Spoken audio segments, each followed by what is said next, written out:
There we go, go. As soon as Liz turns on the recorder, we'll get started. For those of you who don't remember me, I'm Terrence Carroll. It's good to see you all again. It's good to see you all again. This is the part where we do introductions, as I remember. We'll start to my right. I gotta get my microphone, sorry. Paul Andrews, President and CEO of the National Western Stock Show. Brad Buchanan, CEO for 4 days, and a National Western Center Authority. Jeremy Rowland, Family Environmental. Vicki Zeppelin, Taxi, Globeville. Dave Oletsky with Globeville. Hello. Carrie Atia with Visit Denver. Drew Dutcher with the Marion Swansea Neighborhood Association. Marcy Loughran with NUCO. Liz Adams, CRL Associates in the National Western Stock Show. Tina Martinez, Denver Museum of Nature and Science. Juan Veloz, representando Elyria y Swansea. Juan Veloz, representing Elyria and Swansea. Jocelyn Hiddle, CSU.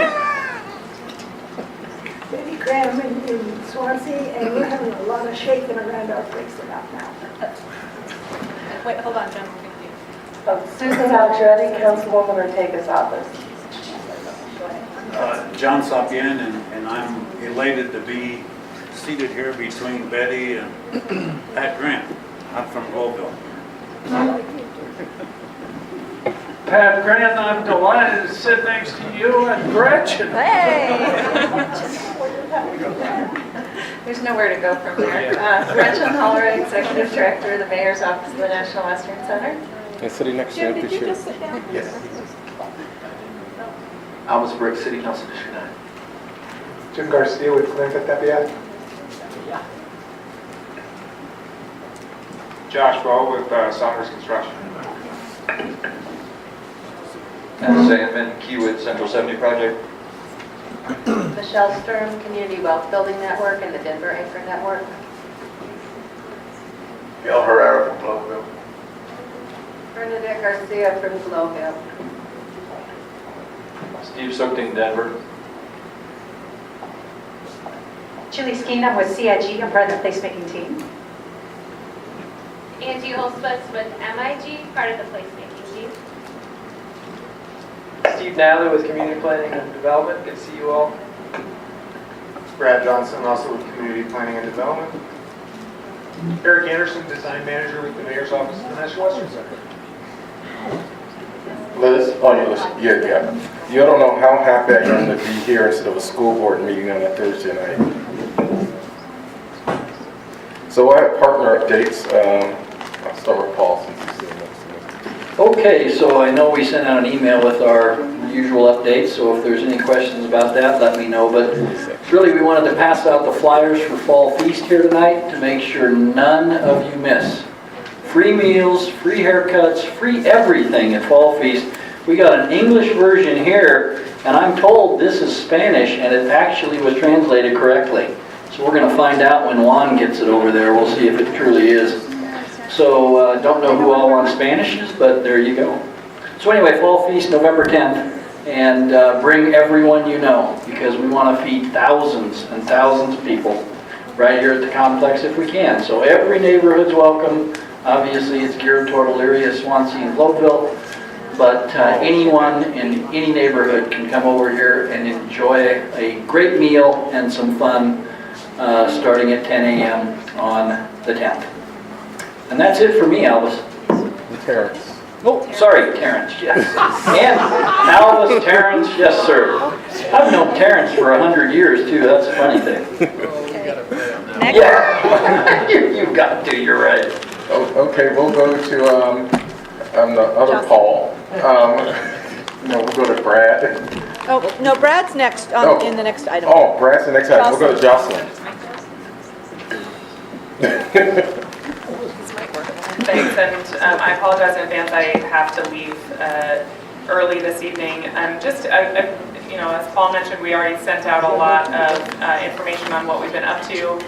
Just a couple things I want to highlight. One, I think most of you know that Tony Frank has stepped down as president of CSU Fort Collins, and I just want to be really clear that everyone knows that what that means is just that he is no longer president of CSU Fort Collins.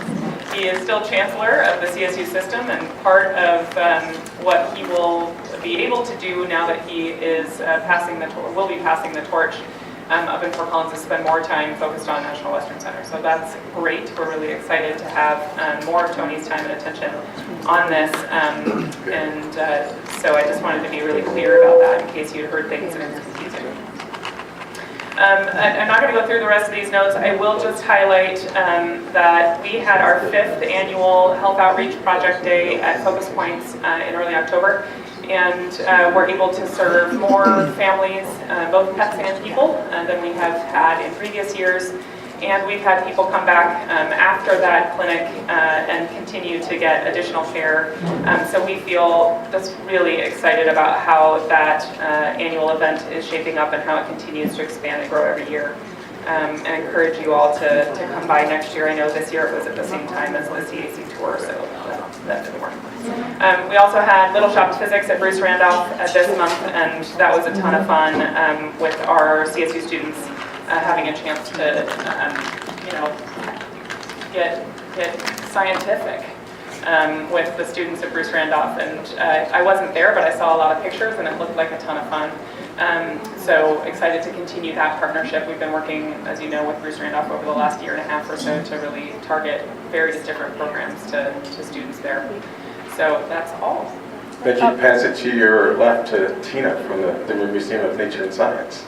Thank you. Our comments are also on there. Just a couple of highlights. It's in there that History Colorado is participating in Night at the Museum. Many of the museums are open that night, and you can get to History Colorado, Denver Art Museum, Denver Museum of Nature and Science, and others. There's a shuttle system that will go from all of those places, and including Forney Museum as well. So there's an opportunity November 3rd to go to all of those places for free. And I'm just going to add to your report, because last night I was at the opening of the exhibit called Cuba, and none other than our Maria Garcia Berry.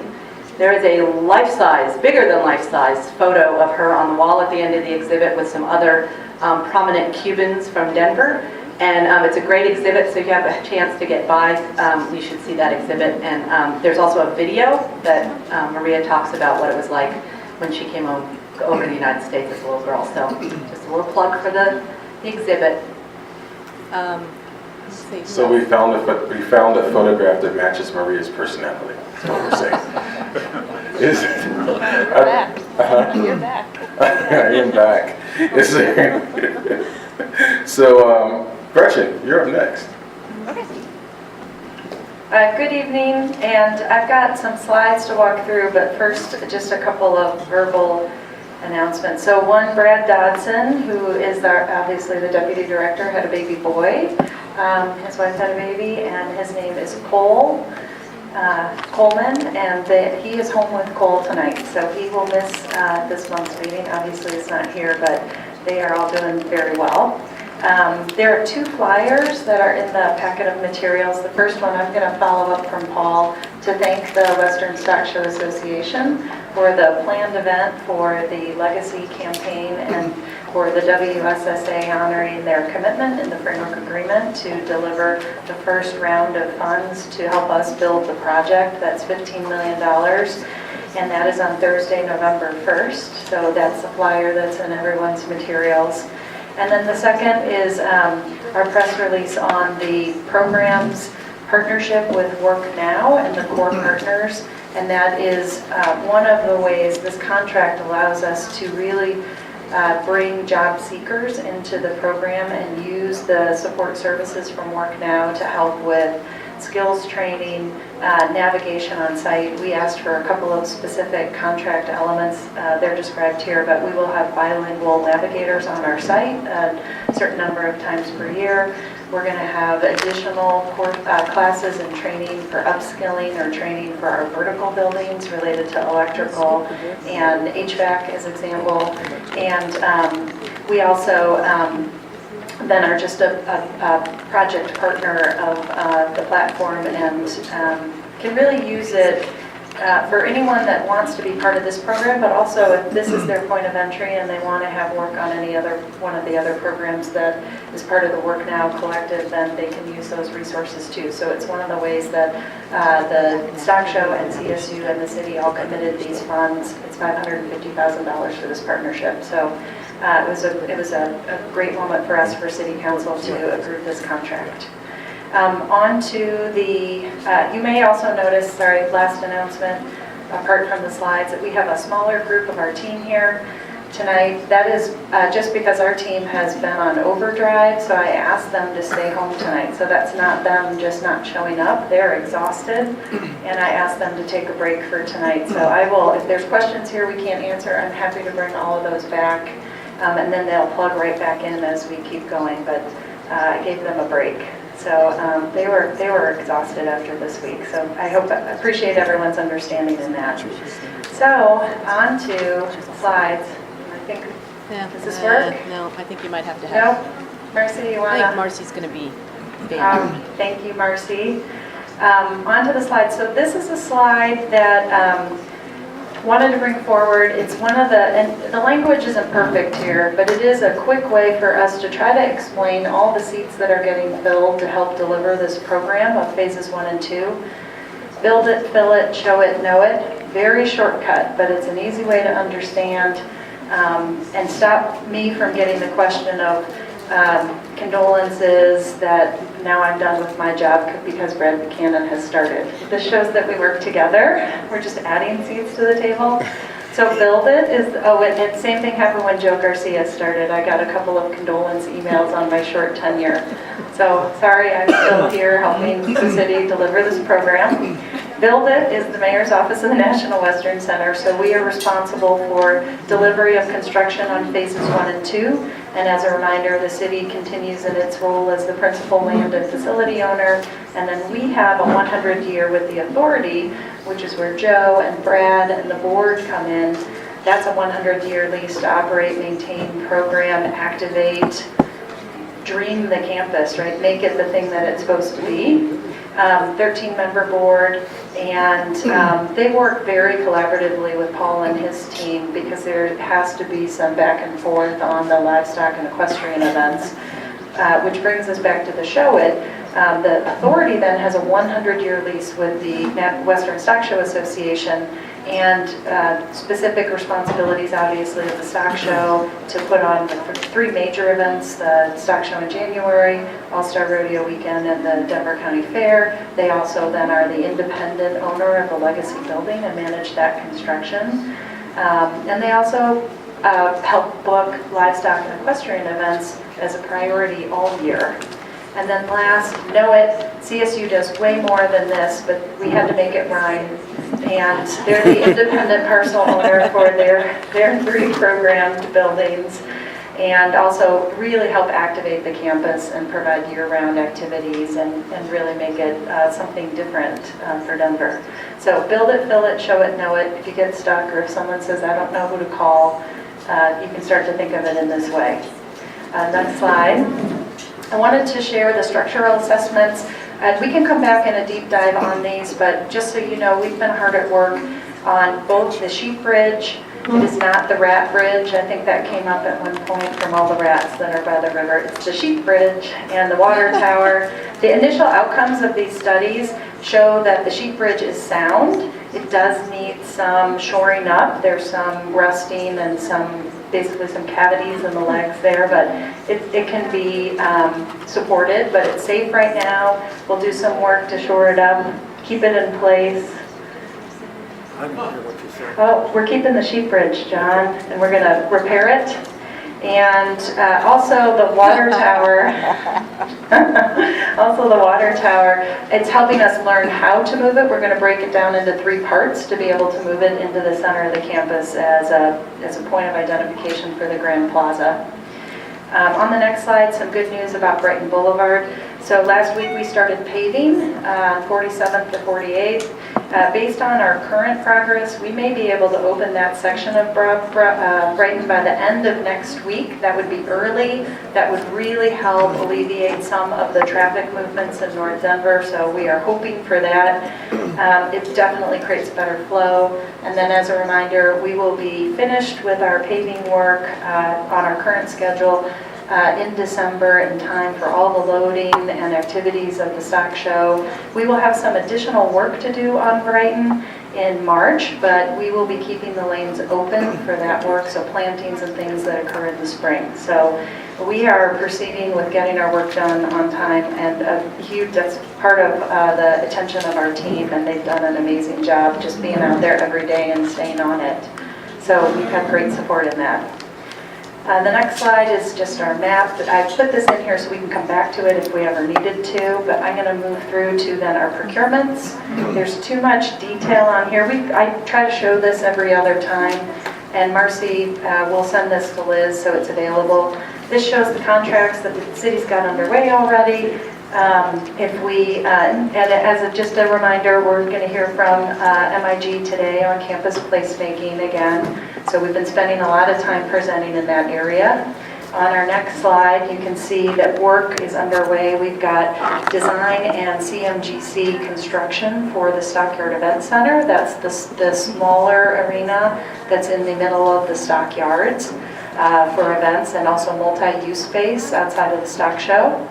And on the next slide, we get to our two largest buildings that are part of phases 1 and 2 that the city will lead the construction on, the Equestrian Center and the Livestock Center. And you can see that we are preparing for design and CMGC for Equestrian Center ahead of the Livestock Center. Livestock is the last building that we'll complete. But the time is now. This is when we will be out for procurement, for design, and we expect to have our RFP out for the Equestrian Center design next month. So it's just a good reminder of how much we've gotten done. We're still in site preparation on the ground, but all the work behind the scenes to get these buildings up and out the door on time and activate the campus, so Brad can fill it with Paul. Triangle, we don't really have an update on this because we are still working on that bottom bar of community, CAC, and outreach. We have started to develop a first draft of an outreach plan. The next step for us is to bring that all to you. If we need to do that ahead of a meeting, we'll do it electronically and potentially even, Liz, I don't know if we could even do a phone call. I don't want to miss the opportunity to get feedback on the outreach. We have a pretty extensive plan that we need to develop. We've been doing lots of work in this scenario. The NWCCAC office, the Build It office, is a sponsoring agency to the city. So our team has been busy over the last couple of months developing what it is we want to build there. So the specifications for an arena, for an expo hall, what type and amount of parking would support those, and really wrapping up the work on the 1909 historic building or stadium arena in preparation for that being the future public market and also the structural assessment. So the NWCCAC office ends up developing the inputs that feed into what it is. We hand that to the city's performance-based infrastructure or P3 team, and they build the how do we do that with legal and financial and procurement details. So the first step there is the one that we're working on delivering drafts of. I haven't seen those drafts yet. I expect them in the next couple of weeks. We'll want to bring that information here as well as the outreach of what it is. So stay tuned there, but you haven't missed anything yet. Yeah. The additional 45 acres, is that being any planning on that, or is that just open, or is that just going to be part of the P3 process? So the campus triangle envisions, and you can see the white boundary that's there. So Mickey's question was, has there been planning for the land associated with this? This does encompass all the remaining phases 3 through 8 and all the remaining land that's part of the campus from the master plan. So it does include the Coliseum site and the current sites for stock show activity north of I-70. But as far as specific uses, I think the last information we had, we presented here, which was just a rough market, high-level market analysis of what could be supported on the site from a demand perspective, but beyond that, we don't have any additional information. So when it goes out for P3, will the submitters basically post something on that site, or is it open, or how does that work? I think it's, at this point, to be determined, and what I probably will do is have the city's PBI office come in and talk about that, since they're the issuers of an RFQ and an RFP.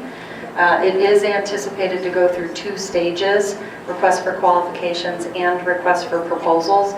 I think your questions are more about a request for proposals than the qualifications, but as we have more information, we'll bring it. I guess what I'm interested in knowing is how this committee might participate in what happens on that acreage. It's only going to be up to the people submitting proposals. Yeah, I don't have that answer yet, and I think it'll be part of how we do our outreach and input, but more to come. Yeah. Any other questions on this? This is something I know a lot of folks are interested in, and you know, I just want to say we're committed to bringing information here as we have it.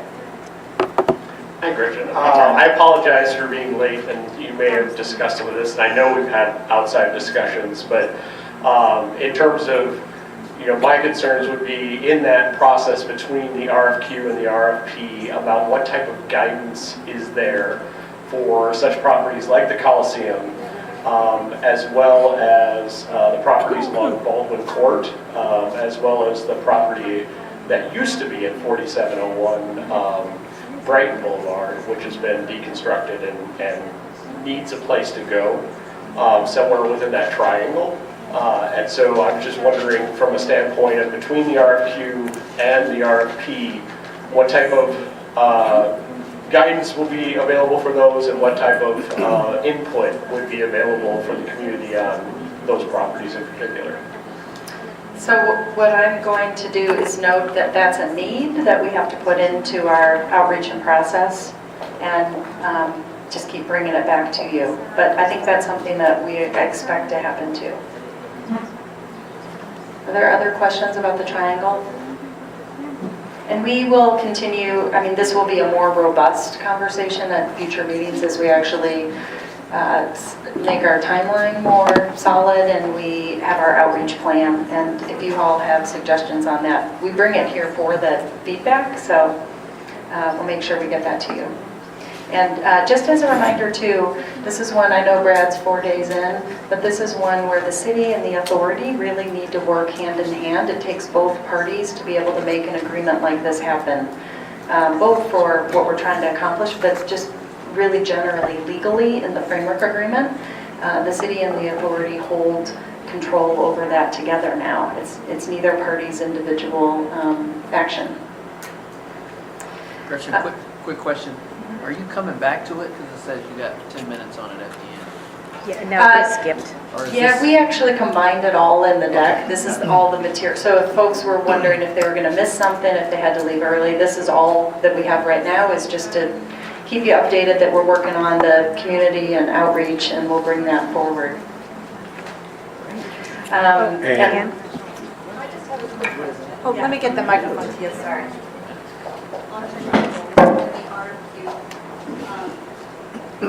So have you established, or are you in the process of establishing the selection criteria? So like, you know, when you send it out, what will be listed as these are things that we're looking for? Because I would think that, especially in the RFP process, the selection criteria, maybe this group could have a lot of input as to what will be the way that you will select the eventual winner. Yeah, so I think most folks know that selection criteria, generally speaking, for an RFQ and an RFP look different. Because it's a competitive procurement, we are not allowed to bring contract language out to a public meeting. I have talked to Liz and Maria about having a CAC member-only meeting. We would need to make sure that information was kept confidential. That said, we can also just have a general discussion without a contract here about values, and that's something that Brad and I could participate in with our teams together. So it would look a little different from what we were able to do with the framework agreement and that contract.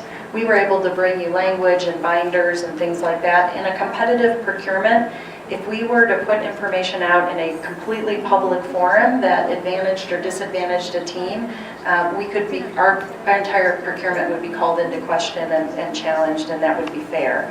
So we just have to think about the right forum. If we wanted to have a more general discussion, we could do that at any time.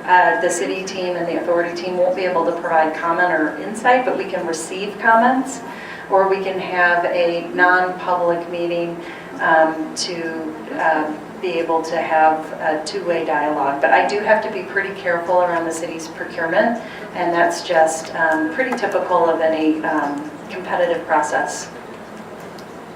Yes, I just want to reinitiate. As of a couple years past, when we had the discussion specifically on the Coliseum, I want to make sure and instill the fact that the community, Globeville, Elyria, and Swansea, and I suppose Rhino at this point as well, but at that point a couple years ago, strong community interest, specifically in the Coliseum's future. So we want to make sure that that stays as strong as possible. Understood, and I do, and I will personally commit to making sure that we've got a dialogue about that. Thank you. And so Brad's nodding. Brad, do you want to jump in? Well, I just wanted to add one quick thing. In the past number of years, the city has done a number of procurement processes where the result was a real estate transaction. I'm thinking of, I'm not remembering the address, like Court 17 Child Care Center. and yeah, the 14th and court there. And the process there was to, not so, as Gretchen said, not so much as part of the RFQ process, but as part of the RFP process is to lay out those priorities around the solutions. And they were part of the selection process, very much so. And so, to me, I think this process for the P3 site is actually a much more sophisticated evolution of that. And there are all kinds of procurement rules around it, but Gretchen's exactly right. The city's able to take comments on suggested content for that, and I think we should urge this group to do that. Are there any other questions on the triangle? It's an important topic, so I don't want to cut it short, but I am mindful of the time. I'll just add, Yeah. you don't have to do the microphone thing. The triangle has a maximum impact on the Elyria neighborhood, and more than much of the rest. It actually is adjacent to it. So the community involvement will be very important. For those of you who couldn't hear Drew very well, But I yelled. no. The Triangle Project has a significant impact on the Elyria neighborhood, so it's important that the city and others involved in it really get significant community, substantial, I'll say, and substantive community input from the community on that particular area. You said it better. And I'm paid to do that. Our team agrees. We also, this is why you'll have a whole placemaking presentation, and I appreciate everybody's time on this every month. We believe phases 1 and 2 also has a significant impact, but that's the master plan. So every time we do this, we try to come out and have significant community dialogue, and then that's what we'll be bringing the plan for that even before we get into it. So, okay, the 1909 historic building we touched on. I just wanted to make sure folks saw what content we were developing and when. So there's the historic structure assessment that we think we complete by the end of this year. Market feasibility study, that's the pro forma for can we make a market pencil along with the business plan. So that's all coming in the beginning of next year. And we have had our advisory working group meeting. The mayor, we are trying to get the mayor at our final meeting at our 5th and final meeting for this phase. This is just to inform some of the content and make sure we had a realistic path to deliver it, which it looks like we do, and provide some guidance around how it should operate and what the building should look like, and really thinking closely about historic use of this and staying in the bounds of historic process and tax credits and all the things that are going to help us deliver it. The final meeting is currently being planned for January of 19. I was told by the team before I got here it may be pushed to February because of the stock show, and in fact they think it likely will be.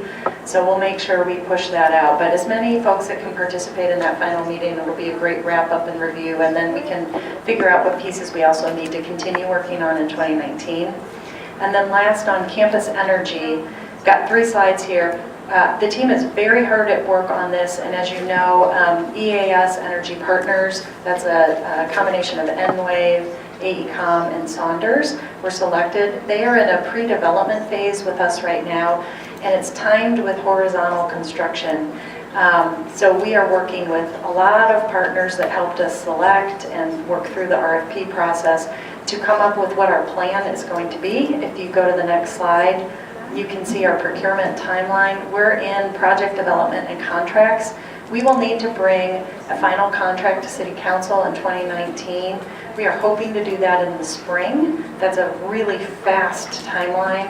And it will focus on the use of rooftop solar and thermal energy from the Delgany Interceptor. So we're still on track with all of that. I just wanted to let you know how this needs to time with construction to do the net zero energy concept. But so far so good, and our team has been meeting 3-4 times a week to try to make progress and really understand the interface with horizontal construction and keep us going. So we put the slide, the solar and thermal slides in here just as a reminder of the concept that we're trying to deliver. Can you back up 3 slides? Can you back up 3 slides? If we're off of energy, I would ask to do my last energy slide. Okay, and go then, ahead. yeah. Okay, Go great. ahead, and then we'll come back. So here's the last slide again, just pre-development phase, coordinating with Metro, Excel, Denver Water, aligning with our program and negotiating a long-term agreement. So we have a lot of work to do, but we're excited. The last point on this is again an example of a contract that has to be signed and delivered with both the city and the authority. The city constructs, the authority is the long-term energy user. So in that, we are thrilled to have Brad here to participate in this with us, and it really has to be both sides working together now to deliver this. Good choice Thanks. to put up that visionary partnership slide. So I apologize to the group for being late. On my own behalf, I want to say I was caught at York and 40th behind a train. I really tried to, I don't usually. Okay, first of all, I want to just ask, for the sake of ongoing conversation, that we define what final meeting. I'm always intimidated by the concept, the term, and Gretchen, let me let you finish with Terrence, because I want to ask you this. Final meeting on January 2019. I'm always a little bit intimidated by this word final. I've been confused about this conversation going on with the advisory working group. I understand some of it is preliminary, but I think there's a tremendous amount of developmental conversation that needs to be happening around what is a public market. Is this really the first public market, given what has happened in the constituency and the neighborhoods across the city of Denver in the last 5 years? But I want to ask for a clarification on that, because I think it's probably a lot more preliminary than people understand. But I'd ask for a consummating briefing document to come back to the CAC about what that task force has accomplished to help us go forward with a further conversation. So if we can just kind of stash that, and then the next slide, do you mind? Can I respond to that? Sure, if you want. Final, we'd love to come back and do the presentation and make sure. I'd actually first encourage people that can come to the final meeting to please come. It's a big tent meeting. More people there is better.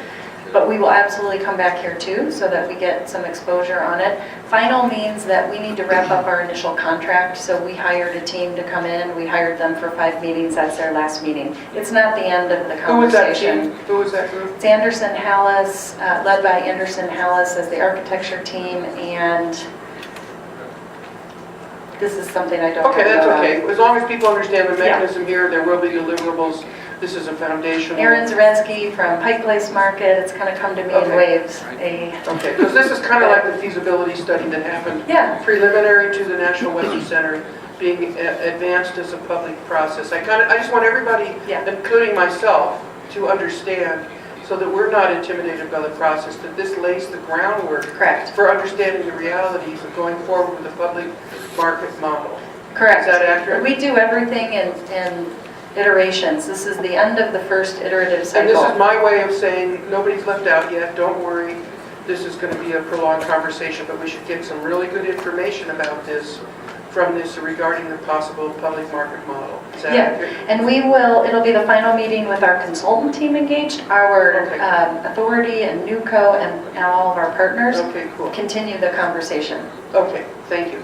On this slide, the reason I asked is pause here with EAS Energy, which is currently the selective utility, I guess you would say contractor, which has to go through, as I understand it, this is, when I say as I understand it, it's a, please correct me if I'm wrong, invitation.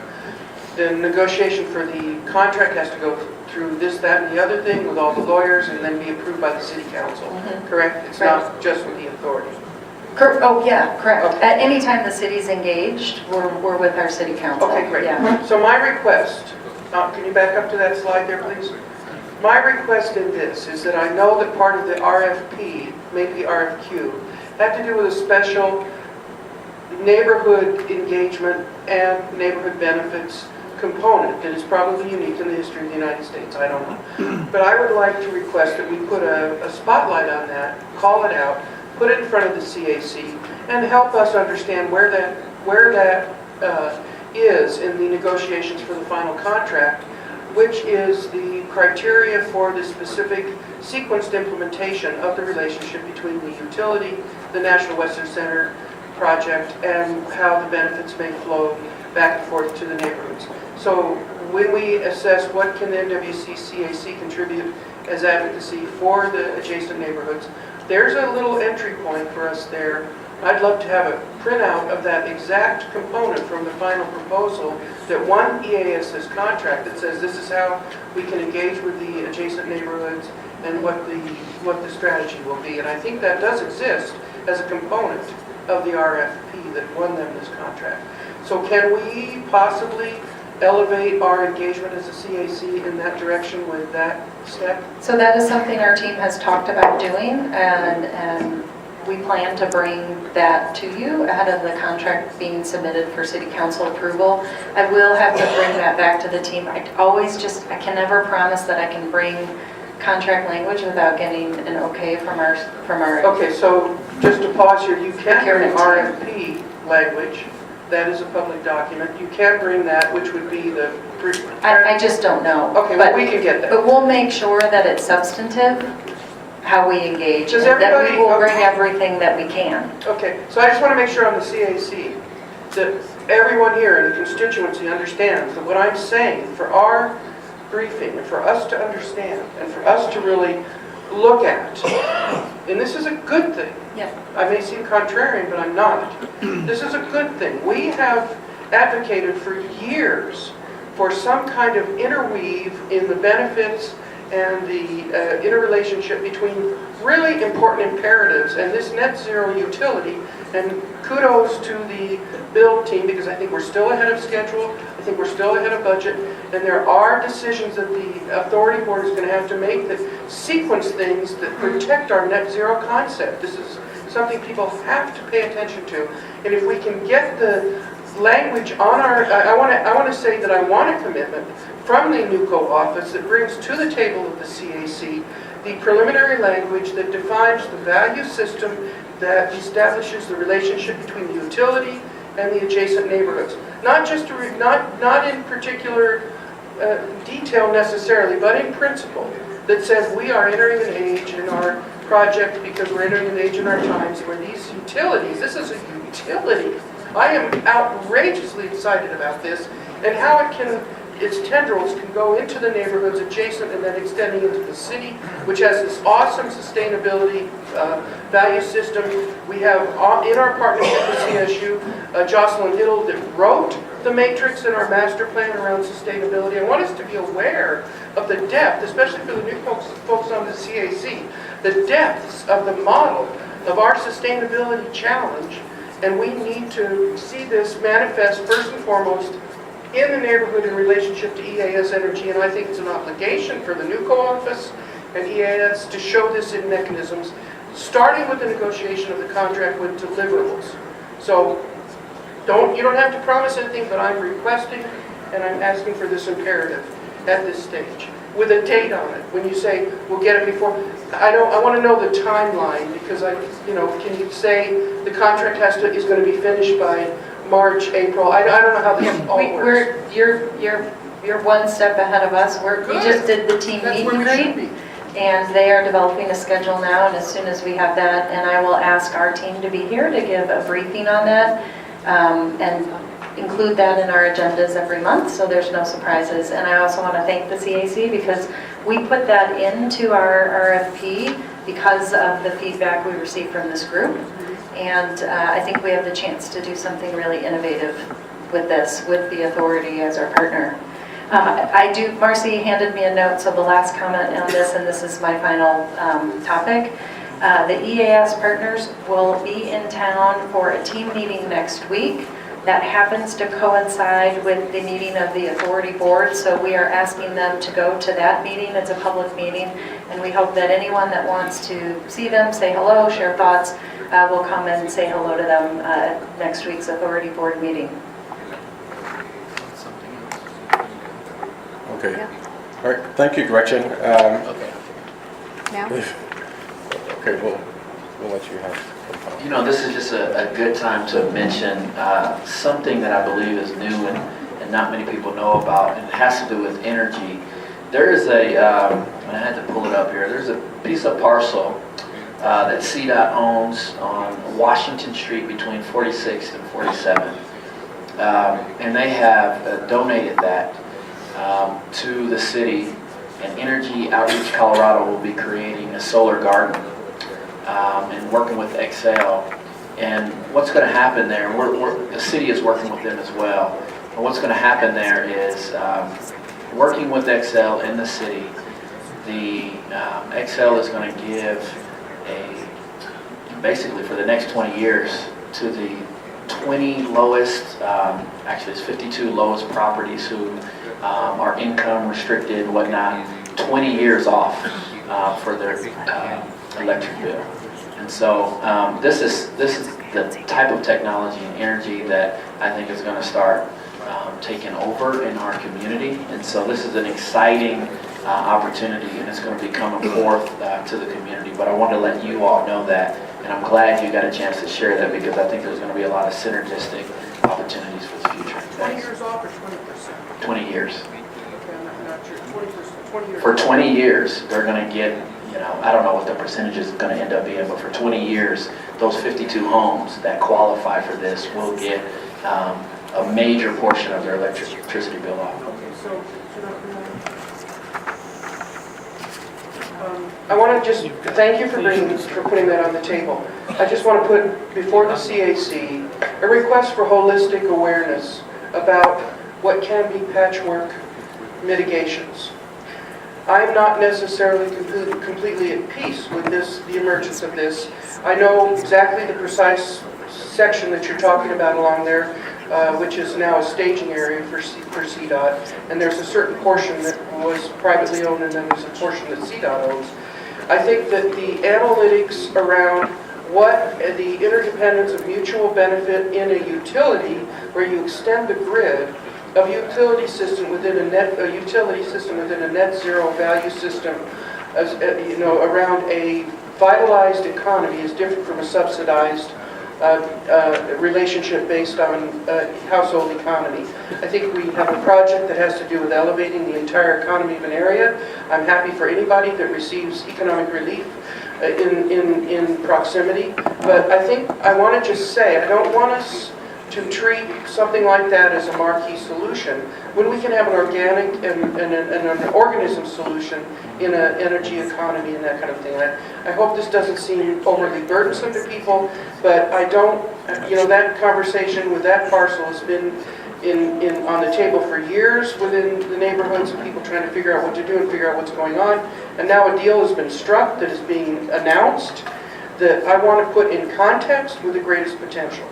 So I'm not speaking for anybody else, I'm not personally feeling that the greatest solution is to subsidize household economies with a solar garden, when we have the concept of a solar garden that has been on the table with the CAC for a number of years as a possibility for an extended utility where there's a generative commerce of energy revenue sharing within extended neighborhoods on a grid within the utility. This is getting a little bit technical, but I'm advocating for a holistic conversation. There's plenty of time to do that, but I don't want to romanticize the use of that one parcel, and more power to any increments of progress. So just for the record, I'm saying that. Thank you. Thank you. I'll grab it, yeah. Yeah, we're gonna. I'm coming in. We're gonna get back on course. Thank you, Mr. Councilperson. I just wanted to let people know what's happening in the neighborhood. Thank you. And as one of your constituents, I appreciate your transparency and openness with this. We had a few people arrive after introductions. John Olson, Ann Hayes. We know AE's here. Jules Kelty was here. We should leave early for a parent-teacher conference. Maria is at the Latin Leadership Institute Gala tonight. And I promise you that there will be a meeting where we're both here at the same time at some point again in the near future. We're working on that. I left out, I'm going to back up to Brad Buchanan with the Authority Board report. In his 10 minutes, Liz has turned the clock on me. Thanks, Terrence. I'm really excited to be here, and just a few days into this new position, and I'm going to be fast, but I want to tell you why I was interested in this spot. And some of you I've talked with already about this, but the National Western Center and the master plan and all the amazing work that all of you have done, neighborhoods have done, and NewCo's done, and the city and the partners, it's remarkable. And the truth is we could stop right there, and I think lots of places do stop right where we are, and build sort of those foundational elements that we have, and it would be a great place. But what the master plan speaks to, and what I think all of this group is passionate about, is what else? And how do we, how is the voice and vibe of the National Western Center a whole greater than the sum of its parts? This isn't just a collection of buildings. This is fabric in a neighborhood. This is fabric that we stitch together and create an amazing place. And those are planning cliches, but I mean it from my head and my heart. That's what I signed up for. And so I've been spending this week catching up with Gretchen and her incredible team and understanding where they're at on many, many topics, and trying to get a sense of the role the authority will be playing in sort of what has been a missing chair at the table for a while now. But I think one of the roles of the authority is sort of keeper of the flame of the overall vision for this place. And this is the point that you all have been talking about, where we're really going to give this baby a name. And I'm very excited about it. I'm very passionate about it. I just feel blessed to have this opportunity to be a part of this. I don't ask you to believe anything I say right now, other than I want to prove it to you as we work together, and I won't quit till we get there. And so, in terms of priorities going forward, to me, number one priority is that what else conversation, and to me, that's I won't call it a strategic plan, but it's an implementation plan, and it's a discussion about all the topics we've all been talking about with the board, with the community, And it's a process that I think it will take a month or so to sort of do the due diligence around, but then open it up to a broad conversation with the board of directors, broadening out to the community, and really sort of talk about what's next, and also prioritize those things. Because I think we probably could all make the same list of everything that needs to be done over the next 5 years, but there's an order to them also. And since I am part of a small but mighty authority staff of 2 right now, we are needing to prioritize, but we're going to get to all of it. And that's going to get done, I think, well by adding to and broadening even more the kinds of outreach we do with the community, not just with the CAC, but how do we reach deeply into these communities. And I would really love to hear your ideas on that. But one of the strategies that I heard from a gentleman, and we were at the tour a few weeks ago on that Saturday, was he said, stop talking to us at just events. You've got to connect with these trusted neighborhood organizations and be able to talk through people that the community trusts and knows and has a lifelong relationship with. I think that's really, really important.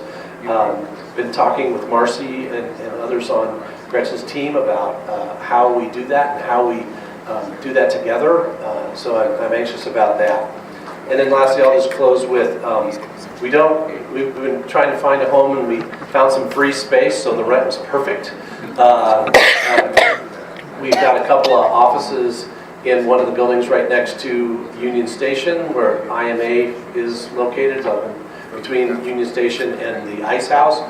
Won't be there for long, probably 4 or 5 months or so, and then probably move on to the campus what will be the sort of maintenance and operations facilities that will be located on the campus. But that's our temporary home.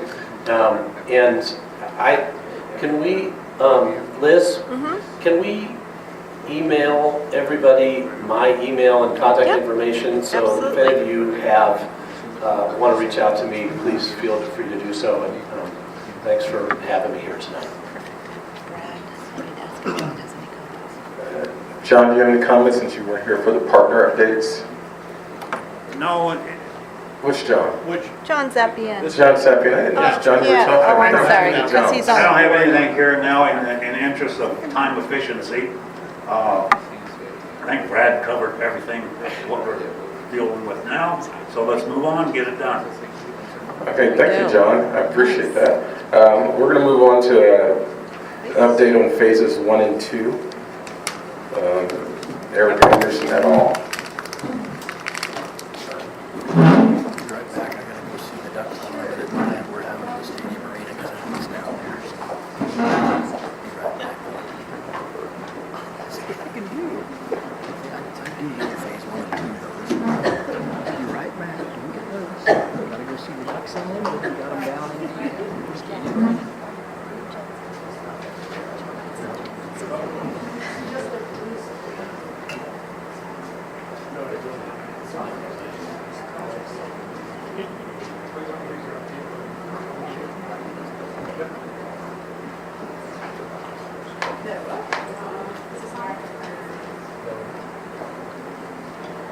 Hello. So while Liz is working on our IT, I'll just give you a really quick update. We had our final public meeting for the placemaking contract at the Stapleton Rec Center on the 18th, so just last week. Really appreciate those of you who showed up. We had several members from the CAC, which we always very, very much appreciate. We really worked through a lot of what you're going to see tonight. We presented, a lot of it is really focusing getting out the visuals. We are in the process of developing very detailed renderings of the site, but we have some 3D images in the meantime. We're going to share some of these tonight. We talked about the overall placemaking process. We sort of walked through the different steps. We demonstrated some of the, not only the visuals, but talking about the public space and a lot of the information you've seen, just trying to give the public an idea of how big some of these public spaces are and what the capabilities are of the future site. And then we had a really fun section at the end where we had keypad polling. So we handed everyone basically a clicker, and you were allowed to vote. And so what we showed is a lot of, here's some imagery, here's types of buildings, examples from other sites. How does this feel to you?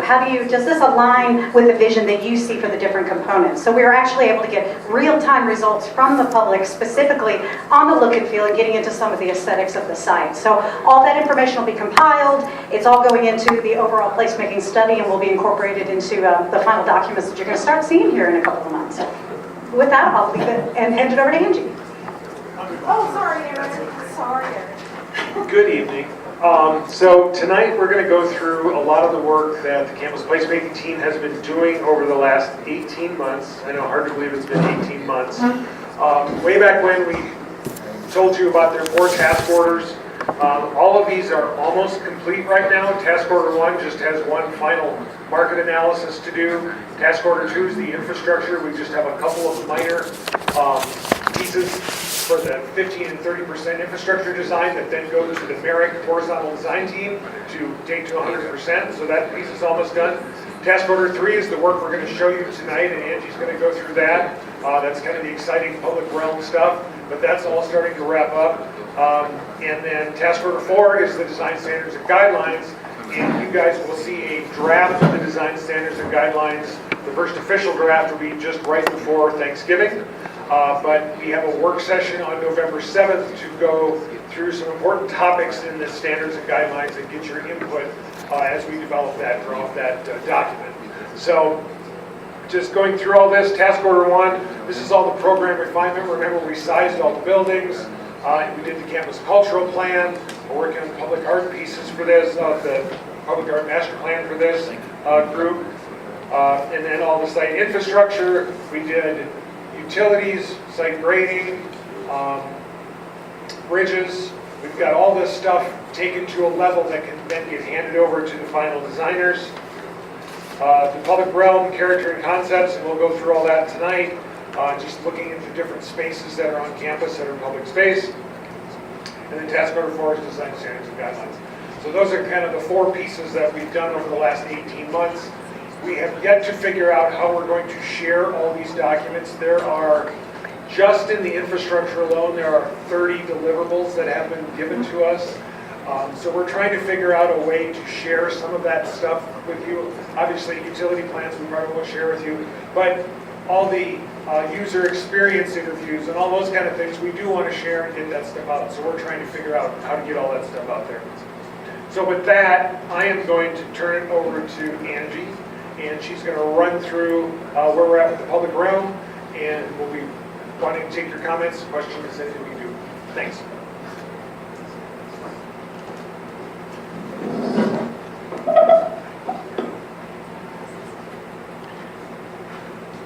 All right, so can you all hear me? No. What about now? Do you want to use one of these or? Sounds like it's All right, I'm Angie Holzbus with MIG. You're all probably used to seeing Jay Rankins. He couldn't be here tonight, he's traveling. But I'm here to share the comprehensive public space design. And we'll start with the mission and vision. So you all are familiar with this from the master plan. And we looked at the mission, vision, and then the 12 guiding principles. And we're thinking about how does this come through in the design, and how do we distill all of that into something we can keep referring back to as we're designing. So the common thread, which I'll show you next, does not by any means replace these. It's just, you know, the Cliff's Notes, sort of, to the mission, vision, and guiding principles. All right, so we came up with this common thread. So how are we going to tell the story of the mission and the vision through the design? So this is where we come together to remember, celebrate, and learn from our continual efforts to respond to, adapt to, and solve challenges related to water, agriculture, and our environment. So converge.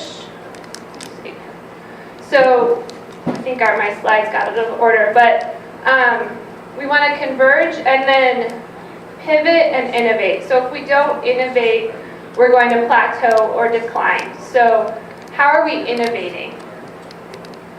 And how are we innovating in each of these categories? And how does that show up in the design?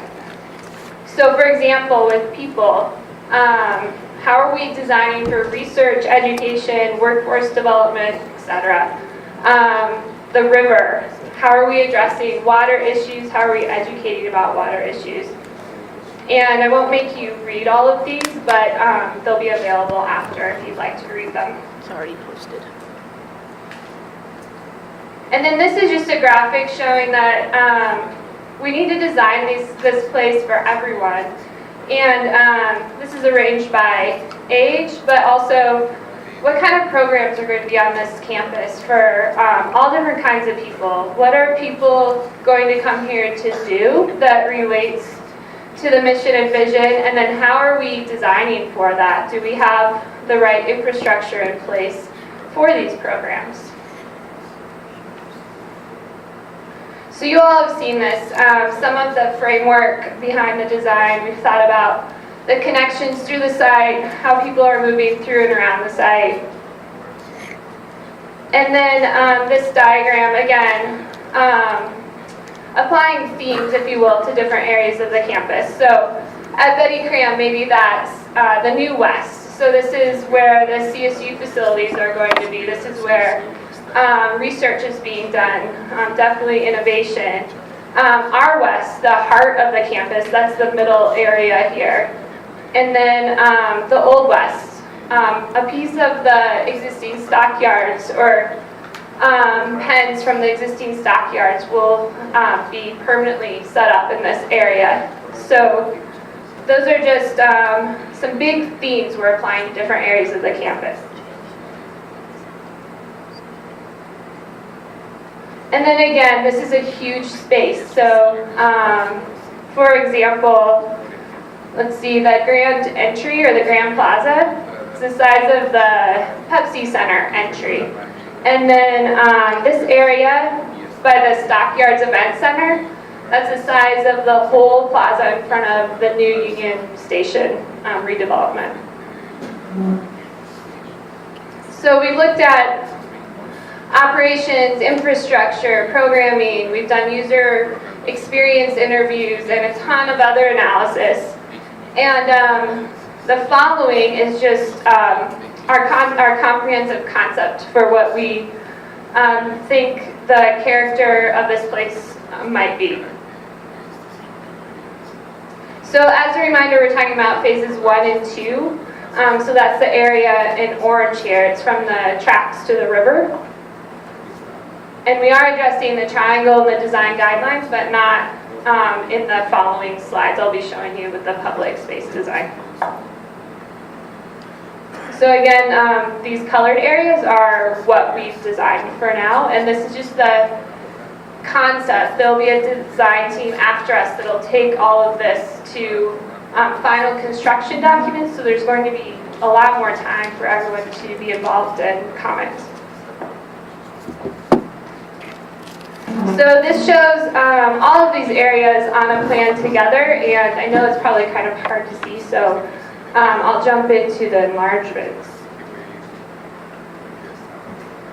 This slide shows some of the materials that might be found on site, and then also the idea that there's going to be different kinds of events here every day, maybe, and it needs to be a temporal space. We need to be able to move things around and allow for loading by trucks, but then also have human scale spaces. So these slides just start to hint at, or these images hint at, what some of those movable things could be. Maybe it's, maybe there's even a rotation of art displays or community gardens in the stockyards in the summer, when in the winter it's, used for the stock show. This is the Grand Entry Plaza, so the street on the bottom here, this is Betty Cram Drive. And then we have the Animal Health Center right here, and the Legacy Building, the Livestock Arena. We've overlaid that plan graphic into the 3D model This is just the beginning of our modeling. We'll be defining some of the materials a little bit better in the next month or so, and then defining also, you know, some of the more specific elements like those movable things that we might like to see in the future. The idea that there might be, so this is a public right-of-way right here along Betty Cram Drive. So is there, you know, maybe there's gardens that people can pick lettuce from on their way home, and something that connects the community to the National Western Center all year round. It's not, you know, maybe the grand entries kind of spills out to the right-of-way. Again, just a close-up view of that. Oh yeah, so the water tower, so we're standing on Betty Cram Drive here at the corner of the Water Resource Center, and you can see the relocated water tower from there. So it's right here, and currently it's just kind of over here, so it's moving to this spot in the stockyards.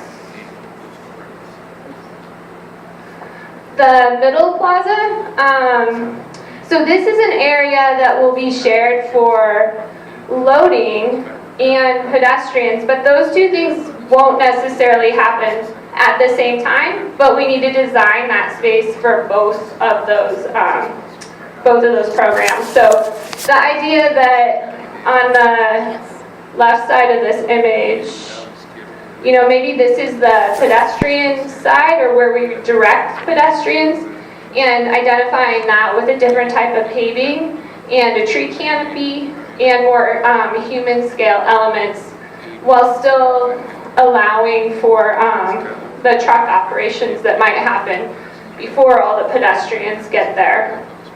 And just keep in mind, this is 120 feet from this building to this building.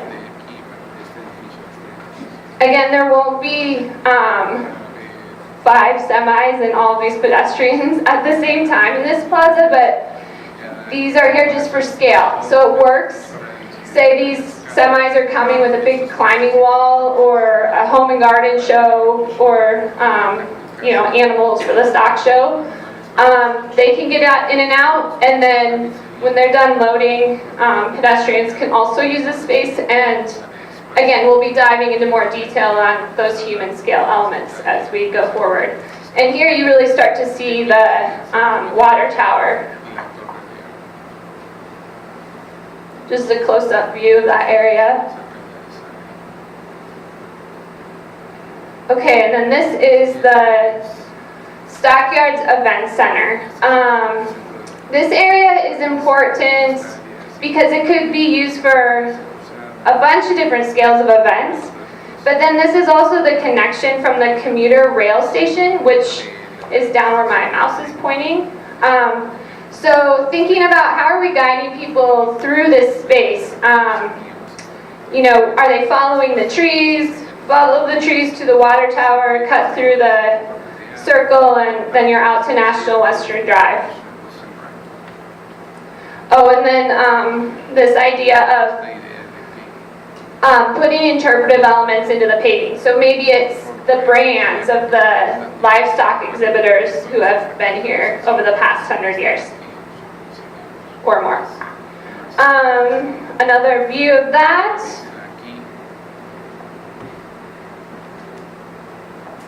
This is the armor building. So we have more of an opportunity to put vegetation and special paving around the armor building because trucks don't necessarily need to go there. And then how do we tell all these stories that we've been talking about since, well, you all have been talking about them much longer than we have, but in the first task order, we documented some of these stories and cultural elements. How do these start to show up through the design? And these are just some examples of how we might do that. So if we want to tell the story of the railroad, where does that happen? Maybe it's in the Grand Entry Plaza and then the plaza behind the Livestock Exchange building. Obviously, you'll have the backdrop of the railroad, but then maybe materials are repurposed and used in a modern way.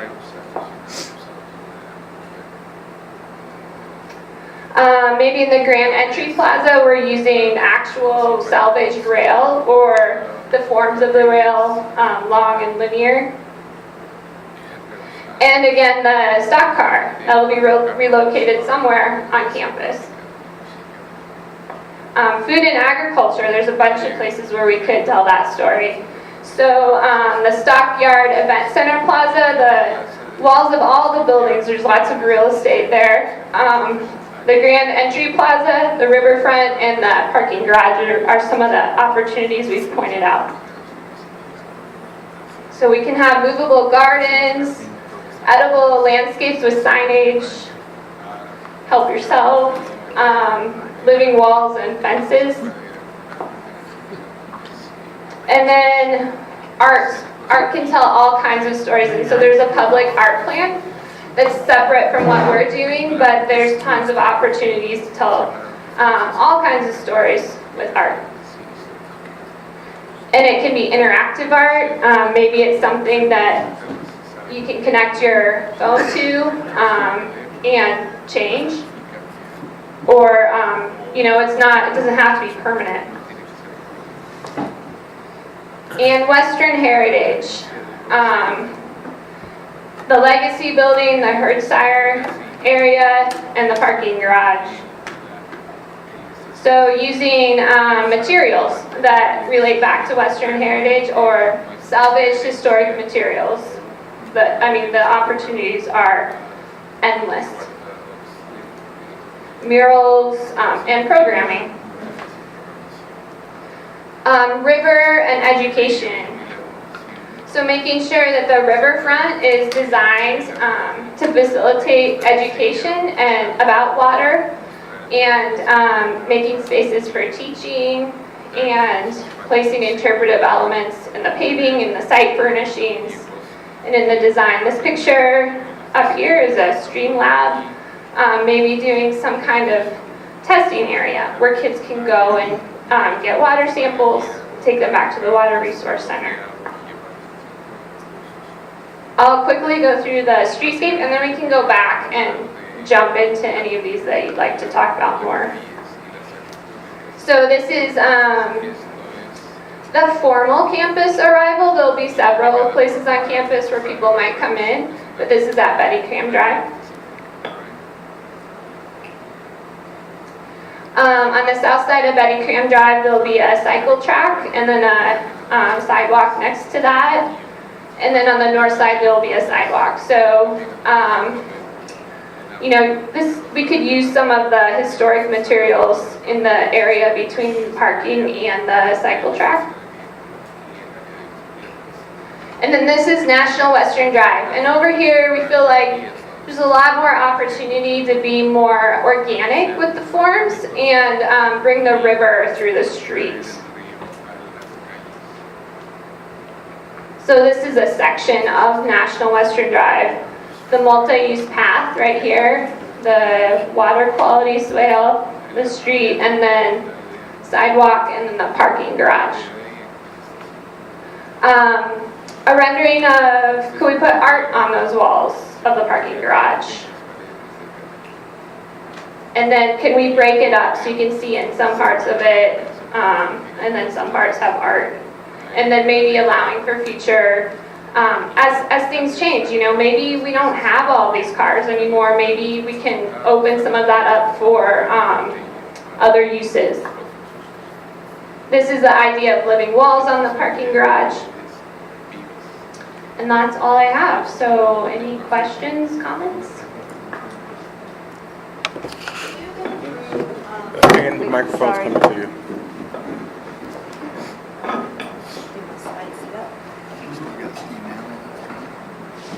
Could you go through on the site plan that shows the trucks, so that middle plaza? Could you just talk about how the trucks enter and leave that area? And then talk about the turning radius, because, you're showing them parked.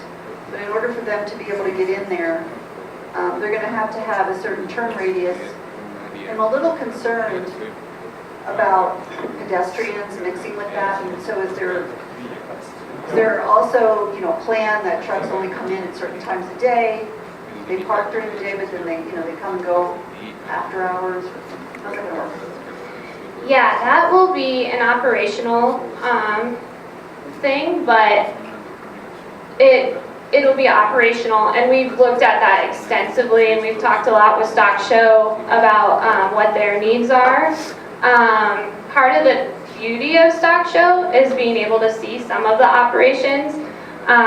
This site plan, though, gives us a primarily pedestrian area at the entry versus the former site plan that had everything mixed along the west side. But yes, that's all been thought of, but some of it will be up to operations. And these are big spaces, so it'll, you know, we can control that. So on the, I'm going to use the pointer here. Okay, so we'll start with the livestock hall. So the livestock hall loads on both sides of this building, all right? There's 14 garage doors on each side, and then there's a few then on the end that load to the junior barn. So right now, all our truck movements come from the north and get onto the site right here at National Western Drive, and this is the service road, we call it, that comes up into the site. So then they come in here and then stop and then would back in, all right? And then they would go out the same way, all right? So during the day, if we need to load and unload the livestock hall while all the people are here, we would do that from this side, okay? So we've got, not only do we have time that we can do it, they can load and unload in the middle of the night, which they do, but we also then have a back of house side on all of these buildings. So the equestrian barn is loaded the same way, all right? So it has doors along here and doors along here. So during the main portion of the stock show, you would probably load during here on this side during the day. But at night, when we load these barns, because they're so big, we need to get to them from both sides, otherwise it just takes forever for it to load them. So we have a more detailed service layout of all this that we can provide. I think one thing we have to just keep in mind is we will always have to have service access through the plaza at least as a fire lane, all right? And so in an emergency or if something gets clogged up, we would love to be, you know, we want everything to come out the north, but there may be the occasional truck that has to come out this way. But again, it's a time of day thing. I'll just go, as a follow-up to Ann's question, could you just show, when you say they enter from the north, but where do they come before that? All right, so they either come down Franklin, Okay. all right, this way. They can come from Race and come around this way. They can come from 51st and come in here and turn on National Western Drive. They can come from here at Betty Cram Drive and come up National Western Drive. So there's multiple ways that we can get trucks in here. We would prefer not to have them go south on Betty Cram Drive because we're trying to keep this piece of Betty Cram more of a Main Street, pedestrian-oriented street.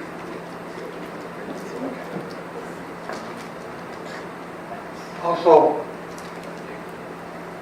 is this all going to be, when you unload the animals, the cattle particularly, are we going to be able to watch them unload and load cattle from the outside like we are now? Yep, and you know, Paul, you can correct me if I'm wrong, but and Angie mentioned it before, some of the beauty of the stock show is being able to watch all that stuff. And you know, once you're on campus, you're on campus, and there hasn't been any discussions that I know of that we're going to limit how people can move around the campus and see those operations. Am I correct, Paul? Yep, you're correct.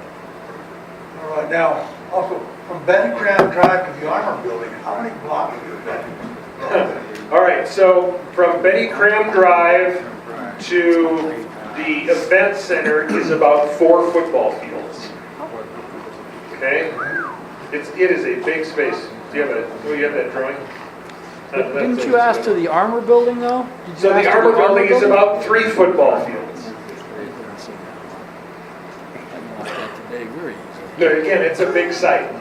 Now, how we move people through the site during big events, we're still working on that. Will there be some kind of people mover, some kind of ways to do that? But again, that's, mixing some kind of vehicle with lots of pedestrians. So we just have to work through all of that. Eric, are we going to have scooters on the site? Don't answer that. That's just Go ahead, Amy.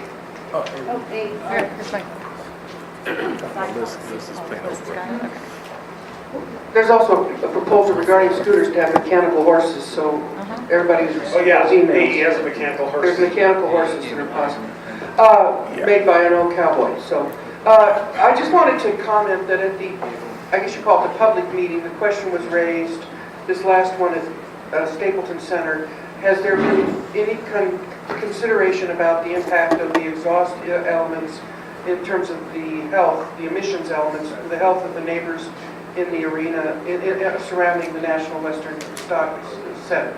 The answer on an institutional basis was no, because it's not written into the deliverables of the folks that have been hired to necessarily study this and do the design. But my statement and my contention is the answer is yes, it's been considered and it is being considered. So I just want to say to the CAC that there's something we can pay attention to that I know because I happen to love the trucking industry, like I love trains. There are conversations going on which the National Western Center project can ally ourselves with them in the trucking industry around how do you manage the impact of trucking through, whether you're talking about associations, unions, just way cool truckers that you talk to at truck stops. How do we manage the impact of trucks in areas where people are impacted? The improved technology of controlling the emissions out of trucks, the idling time, the routing, the chronological control of scheduled delivery. There's a great potential for some pretty weighty good neighbor agreements with the trucking industry that I think we have some good preliminary conversations going on with. And this is off the radar. This is just people like me that are not affiliated with anything, but just having conversation. We have some people with the Commerce Crossroads up there where Asarco was. This was a known necessary vigilance, and some of these conversations are going on, and you can get a few truckers involved that are friendly to the neighborhoods, and they can impact their associations. So I want to just put that on the table, because I think this is a constructive awareness for us to have, that there's lots of great conversations to have with the National Western Center project to model a better interrelatedness between truck traffic and the impact in neighborhoods. And so please, let's be aware of something exciting here, in my opinion, that's being proposed, which is we're looking at a 24/7 schedule for the entry of trucks and exits of trucks, and some of that has to do with the impact not just on emissions, but noise, traffic, safety, and all kinds of things. And when we demonstrate these values with this project, we're saying replicate it in other areas, and Commerce Crossroads is one of the areas where we can replicate those value systems. So I just want to say to the CAC, this is a really important element of awareness and advocacy. Go ahead, make it go. Actually, could I just take that from an authority operations standpoint? Answering that question? Yes, please. Yes? Yes. I think that is exactly the right question, and one of about 1,000 operations things that we're going to have to figure out for the campus, because it isn't, there's a ton of trucks at the stock show, but there's going to be hopefully 50 weekends a year, right? Events here, all kinds of activity. So there are 1,000 of those examples we're going to have to figure out that are all through a very intense operations plan, that a lot of which they're thinking about now, but how that really works day to day. The good news is we do have some time to figure all those 1,000 things out. That's what the authority's job is to do. And I also would say that what you're asking is, I think, is a very much a solvable problem. There are lots of types of facilities where trucks are there and they're idling, and you have those, and there's ways to address that. So. You understand I wasn't asking a question, I was making a statement in the affirmative, that it's a constructive conversation. Go ahead. I just wanted to answer for the authority ones. My first answer for the authority. Congratulations. Sorry for being too anxious. It's duly noted in the minutes. Yeah, thank you. So amongst the thousands of operational questions, I think one of them that I brought up a number of times is none of these show really much of a connection to the neighborhoods. They're pretty much self-contained. And I think as we look at these diagrams and as they're created, I think there should be clear connections to the neighborhood. We see those here. The other is, I think the reference was made to the fact that the distance that one would block between buildings and how we get there. And it's not just a matter of a vehicle. What are the things that are going to keep people interested as they walk? I mean, I don't see those elements. We have all kinds of concessions. Kids want to see animals as they walk. I don't see that kind of interaction where people are engaged. I mean, you can walk places in Denver for a half a block and it seems like a mile, and you can go to New York and walk 3 miles and you're entertained all the time. So it's that entertainment element along that I would like to see. And I think the other is, the first slide talked about global, and there's nothing that here that really generates an interest in global. I mean, I think the New West, Old West, but I think there needs to be some acknowledgement somewhere in terms of these buildings or the environment that it's really global and open to the world, and ideas are coming and going out of this facility. I almost feel compelled to say something here. I'm not authorized, even though I'm a member of the authority, I'm not authorized, to speak. But I can stretch it out a little bit here. The presentation, I made a point to go to the Stapleton Rec Center last Thursday, not as an authority member. I just wanted to go and see for myself the interaction that took place there. And there was some interaction. Some of it, I think, was misdirected. I think the issues came up, though, that are very important. And I want to commend Kurt and everyone else that was there. Where's the other member, Kurt? It's not here. Jay's not here tonight. Okay. I think they did a tremendous job in their presentation and fending the very misdirected concerns from a group of people that were there that evening.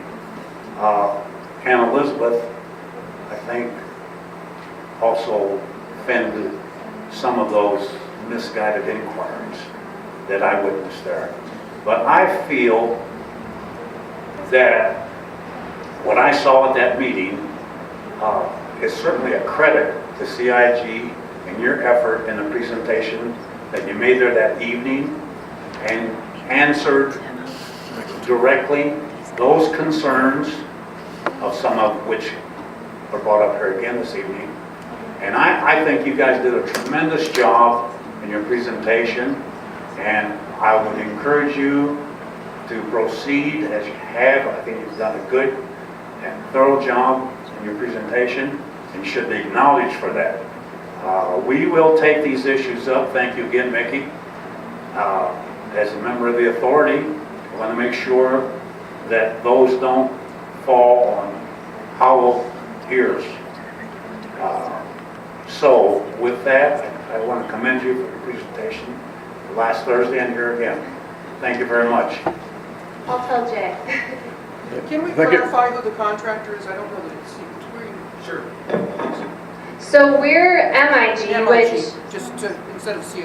Oh, Just- thanks. But just so you, because I think which you're right. rhymes with CIG. And so Julie, MIG was the force. So on our team, we're the project manager. There's 16 sub-consultants. So CIG is working with us on the public engagement. That was also one of the MIG issues. is the design. That, who do you work for?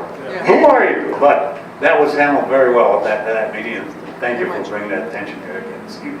Thanks. I'll pass that along to Jenny. Thank you very much. So I want to thank you all. I appreciate it. We're going to move on to the regulatory process of Steve Nolly and Brad Johnson. I think we have about 15 minutes left for that. Here.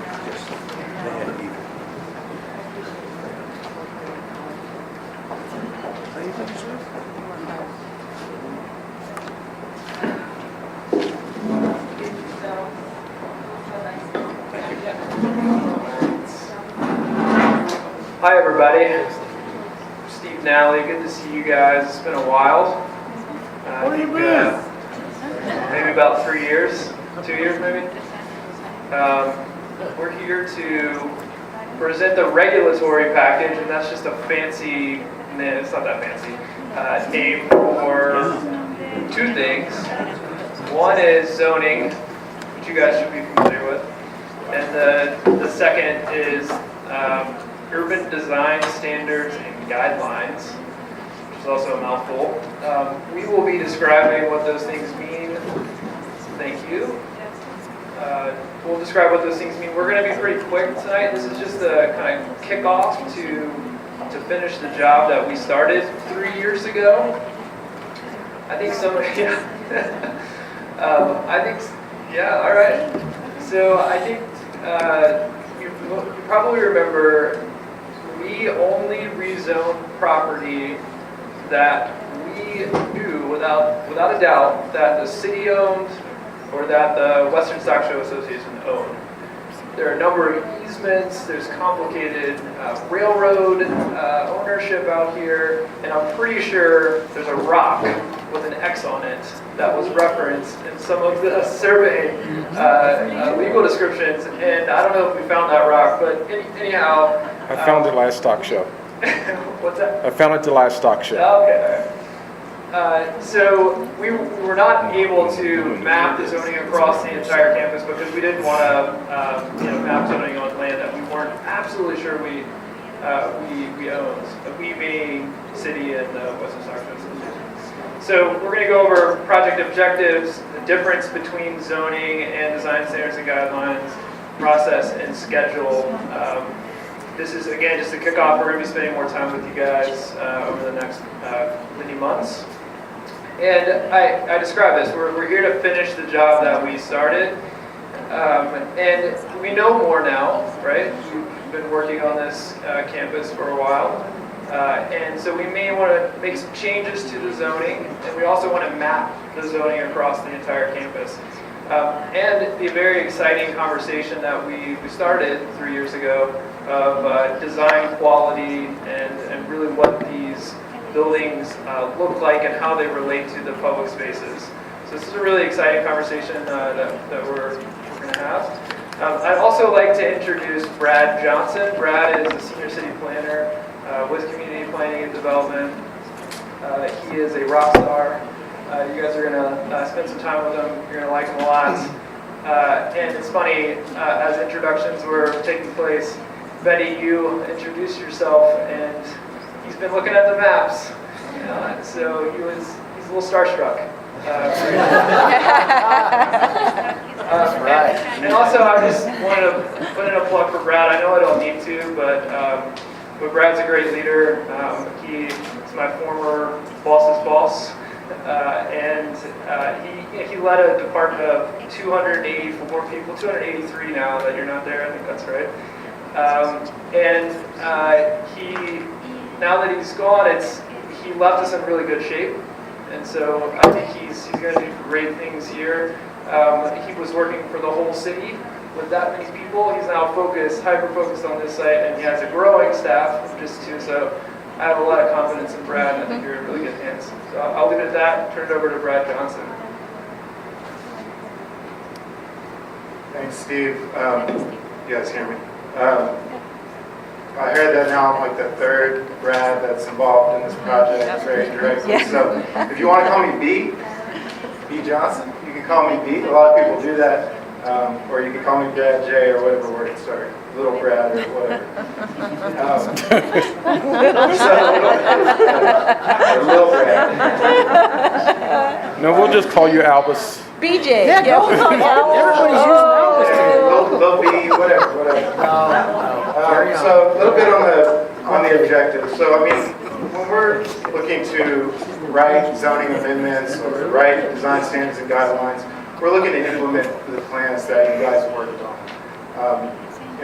You can write a lot of plans, and a lot of times they just sit on the shelf and kind of get stale. And so a big opportunity here is to actually implement that plan, and a big part of that is writing city regulations that are specifically tailored to what's in the plans that you guys worked so hard on years ago. Those cover a lot of different things, but our goal as we're writing these regulations is to promote good design and neighborhood compatibility, and I think neighborhood integration in this case. This is a very unique project in terms of zoning. There are a lot of uses here in an urban setting that usually aren't next to each other. So it's a challenge, and it's complicated, and that's good because that's the kind that we like to work on.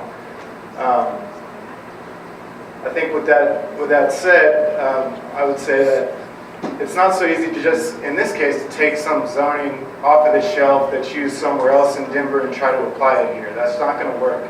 This is such a unique situation and site that we really need to do a tailored approach to this. And finally, our final project objective, and this is part of it here tonight, is to get feedback from you guys along the way and make sure we're going in the right direction. So we mentioned these two tools, zoning and design standards and guidelines, or DSG. So what these are rules. They set up rules and expectations for development of sites. And that's going to be the case here at National Western Center. I know this is a refresher for a lot of you. You guys are probably pretty familiar with this, but I'll just take it from the top, if that's all right. They're going to be governing land use, where parking is located on a site, how much perhaps required, urban design of buildings, design of sites, and how they relate to their adjacent areas, and many other elements related to development. And at the end of the day, as these tools are adopted, as developments come forward in this area, they're going to have to be checked for consistency with these rules. So, and that's a permitting question. So, these are enforceable regulations that we're going to write in development for one of these sites, or when one of these sites comes forward, we're going to check them against these rules that we write with your help. So, just to try to explain a little bit of the difference between the two tools. So, zoning is a pretty rigid tool for the most part. Denver's is relatively flexible compared to a lot of places around the country. But they set really the basic parameters for development. They're relatively measurable, they're usually quantitative, so numbers-based, and they're predictable in that way. So, zoning tells you what you got to do, and you either meet it or you don't, usually. So in that way, it can be, I shouldn't say it's easy to administer, but it's a little bit, you could say it's somewhat more simplified in its administration, that I can directly say, this is in compliance with zoning, or it's not. As you guys probably know, zoning is applied all across the city, and the Denver zoning code is applied everywhere. On the DSG side, we get into a little bit more finer grain level of detail and thought and design intent. So when you're really pushing for design excellence in a place like we are here, it's nice to have this secondary tool to come in to try to augment the work that the zoning ordinance does. The focus, again, being on design intent, a more qualitative tool than zoning, and it's more flexible in that way. Now, on the administration side, because it's qualitative, it requires a little bit more interpretation, right? Somebody has to decide. It's not just a matter of measuring something. We have to sit and kind of analyze the design and determine, if it is in compliance with the DSG or not. And a little bit different than the zoning code, the DSGs are generally, at least so far in Denver, applied to really special districts around the city. So just an example here, so on your left, you're going to see an example from the zoning code, right? You see it's probably impossible to see, but just an example of that quantitative, measurable setback. So how far does the building have to be back from the property line? Very easy to say whether it is in compliance or not. So an example of DSG, you can't read this obviously, but articulated building wall to reduce perceived mass and provide visual interest. That's a little harder to measure, right? A couple of buildings here, again, I know this is probably hard to see, but they really respond to that guideline or that standard, but in two very different ways. So that's part of how the DSG provide for flexibility and architectural creativity and all those things that we want to see here. The building on the left breaks down the massing of that building by changing material. The building on the right, similar material, but some vertical and horizontal elements on there that sort of break down the larger massing of that building. So some examples of zoning, it's kind of like technical looking and not really as fun. You see on the top left, those are some setbacks, so saying it's 5-foot setback of a building from the property line. On the right, you see a use table saying for all these different types of uses, which ones are prohibited, which ones are permitted, what kind of permitting process is required to come along with that use, things of that nature. And then this is a very small, tiny sneak peek of the DSG for you, half a page I'm going to share with you that's going to be coming your way soon. And this is sort of the diagram of a typical design guideline or design standard that you will see in the DSG document. So right off the bat, you see it's much more graphic, it's a little more flexible, and a little more squishy compared to zoning, if you will. So if you look here, I'm going to come around here again. Here's an intent statement. That is identifying very clearly what is it that we're trying to achieve from a design perspective with a certain topic, in this case articulation and detail of building mass and scale. So that's sort of the baseline backbone of this design guidelines section. Then we'll use that same one we used earlier, breaking down a facade. It's a design standard about breaking down a facade, provide visual interest, and reduce the perceived mass. You see photographs along with that, showing examples of how that can be done in different ways.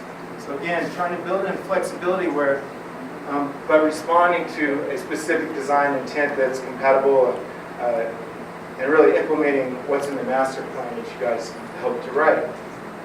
And the beauty of DSG, or another sort of benefit of them, is that they really bring out creativity in architecture.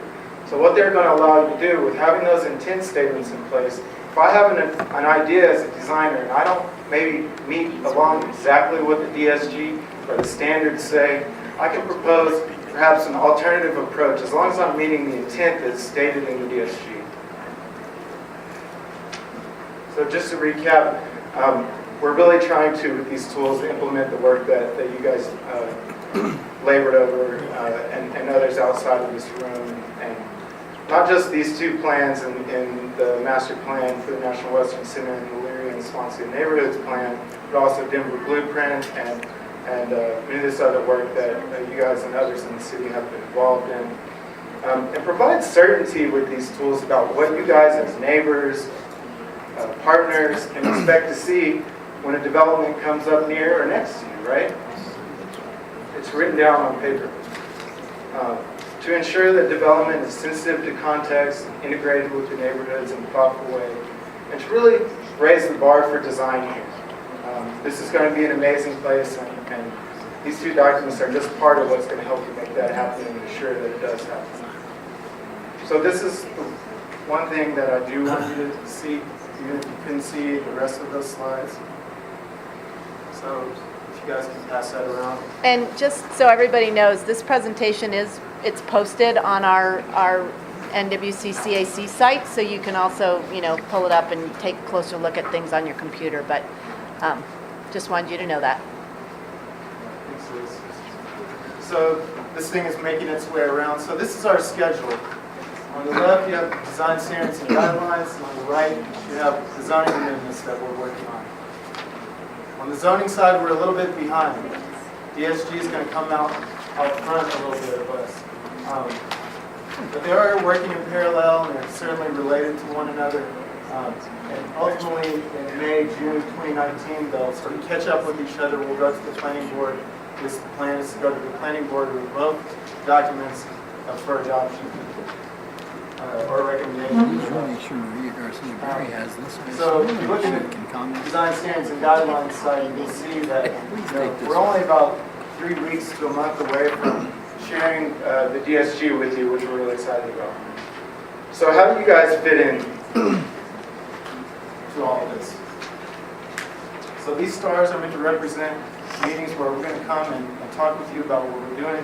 First two representing tonight, talking to you about both tools, the DSG and the zoning, and pointing out additional opportunities to get involved, provide feedback along the way, and we'll provide more detail about drafts, opportunities to comment, and all those sorts of things. And feedback, again, to just get these documents right before we get to the adoption table.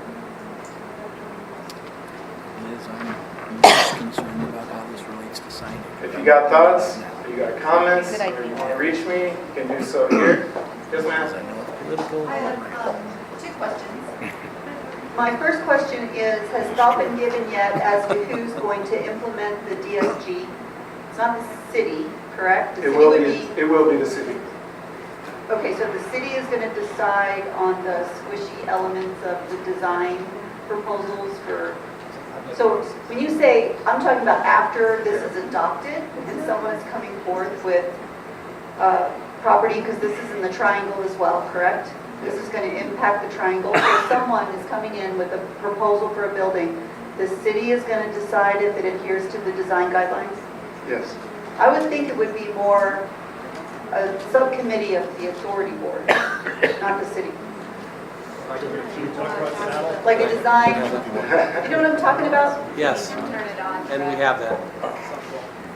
I was hoping that was going to be the answer. So this is the regulatory process, the review process. So you're not going to get a building permit without getting through this, the review, city administrative review, to assure that it complies with the minimum intent statements of the design standards and guidelines. But as part of the design standards and guidelines, and I've seen a draft, there is also a section that talks about a group, and I don't know if this name will stick or not, but I hope so, because I made it up and I really like it. SADL, yes, it's SADL, Strategic Architectural Design Leadership, and it's about a conversation. It is not design review, and it is where the authority voices hopes, concerns, and there's multiple touch points. One before a design really starts, when they're looking at a site, and there's a conversation about, hey, don't forget about this, and think about this, who we're thinking about this. And then about the time that you would be putting together your first formal submittal for development services, then you would come back to the SADL committee for a discussion of how you're responding to that. Again, it is not a city review approval requirement for that, but it is a process. Most of our design review processes in the city are not regulatory. When you think of design review boards, they are, what's the right word, Steve Nally? Advisory, as are we. And so, but there is a process for exactly what you're talking about. And my other question is, who's helping? You're going to come forward with these recommended design guidelines. Who's creating them? So MIG, so Angie's team is drafting the design guidelines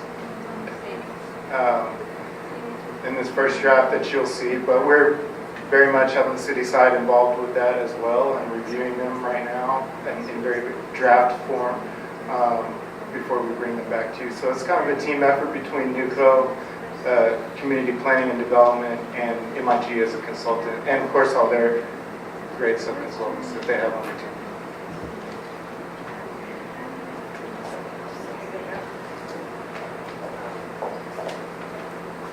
So Brad, am I correct? The scope of this is just on the campus. Is that right? The design standards and guidelines, right? Everything east of the river, including the triangle. Oh, okay, but on the campus. Yeah. Because you showed the neighborhoods and I got confused a second. No, not Okay. So just maybe this is something for MIG or something, but I think of the campus as almost kind of like a mini town, which kind of grows up over time and has, if you think of little towns, especially they have a history or something, they have a hierarchy of buildings and spaces and functions and, a richness of different diversity of spaces. And I think that that's something that, you want to consider in the guidelines. So you don't have uniformity and one size fits all. And to give choices to the designers. They may have several different choices according to different scales of things. We have many scales on the campus. So that's kind of just my suggestion. Can I add to that, just to, excuse me? Just turn it on. Is it on? Okay, no? No, yeah, Push yeah. it up. Got it. Okay, so is that? It takes a minute for it to get, take about a There we go, okay. So, if you remember a while back, we came to you with the campus cultural plan. And I know it's been a while, that was probably June. But it has different character areas of the campus, okay? So like, for instance, along Benny Cram Drive, that's kind of really the innovation center for the campus. So those buildings, the CSU buildings, the legacy buildings, will look different and act different than the horse barn and the livestock center, okay? So we have, I think there's 6 character areas around the campus that the architectural styles can be different through those, and it's based on the use and the intensity of use that we want to see.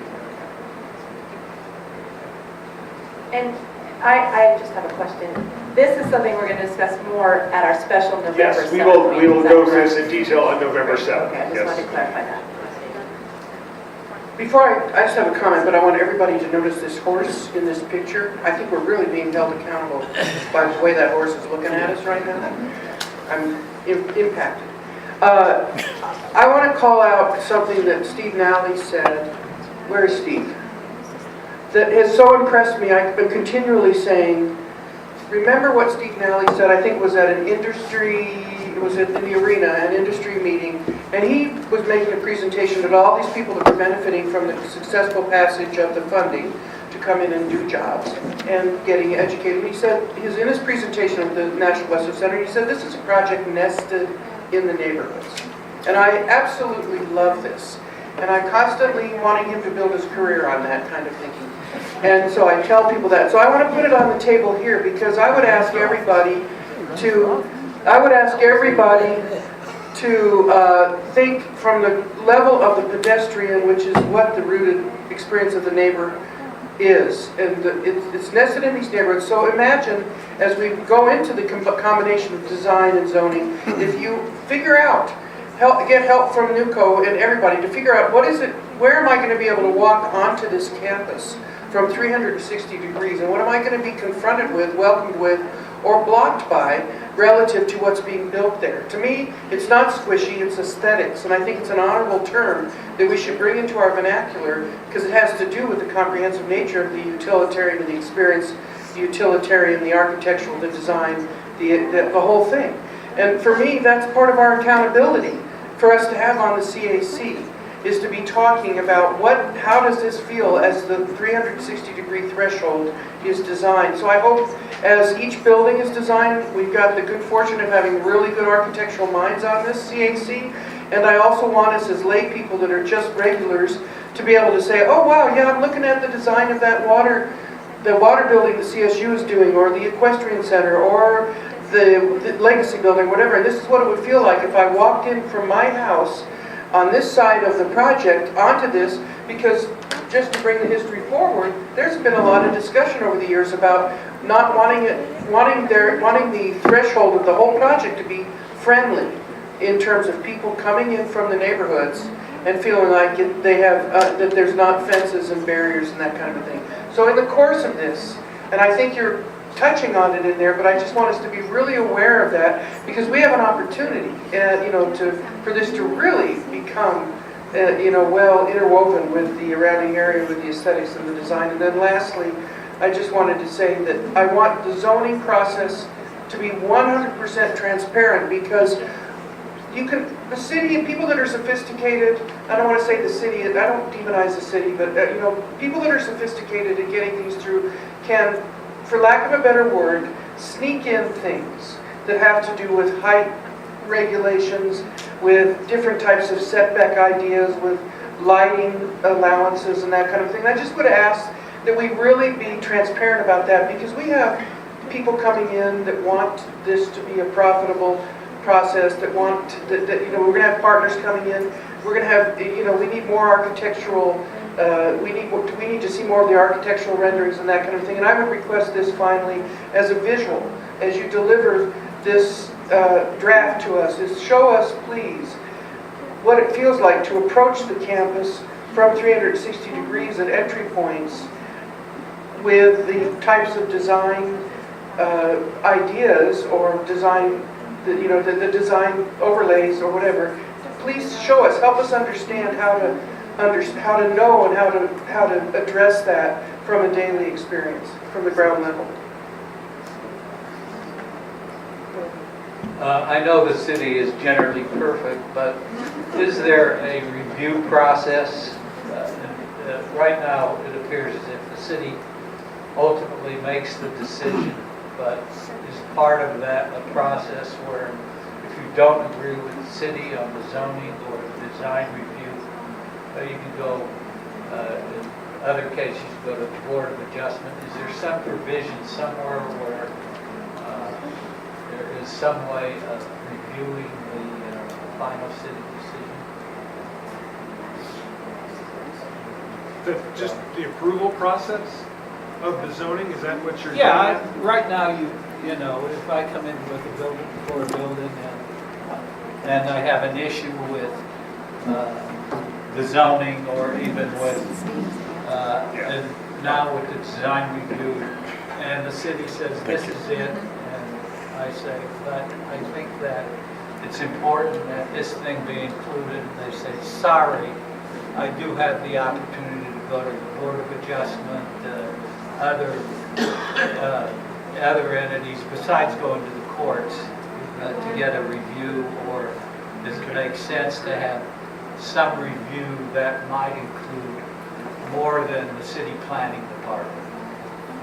Steve, is there? So the short answer is no. The long answer is these buildings go through, and the design of these buildings go through a long process to get to that approval. I think if we get these design standards and guidelines to be the best that they can be, and they achieve what we want, then that's best case scenario. The Board of Adjustments wouldn't be the place to go and say, no, this is not working for me as a stakeholder in this. The Board of Adjustment is a place where someone designing a building goes when they have an issue and they can't meet the zoning. So I think we should talk about the process a little, make it clear the process that every building will go through, or the design of this site from an open space to a building, step by step, so everyone will understand what that looks like. Brad described the saddle. I think that's a really critical step here, where it's an very early step. There's an idea of a building. Let's take that idea to saddle and make sure that we're getting important things considered in its design before it even comes to the city. I think we should do a better job, and we'll do this next time, of step by step what a building goes through before it gets to approval. Is that? I'm just saying, I put my architect hat on, and I've helped develop design guidelines. I worked on the Rhino design guidelines, at least at the beginning. And standards and guidelines don't guarantee great architecture. That's just something that's not a, we've done that, so there's more to it. There's more to architecture than that. Just a clarifying question, you indicated that this would apply to the entire campus, so not just phases 1 and 2. This would apply to the full Belleville, including the Coliseum, is that correct? And then, does it apply to every building on the campus, or only the buildings that are owned and operated by the city? Do these design guidelines also apply to the buildings that would be built by and operated by CSU?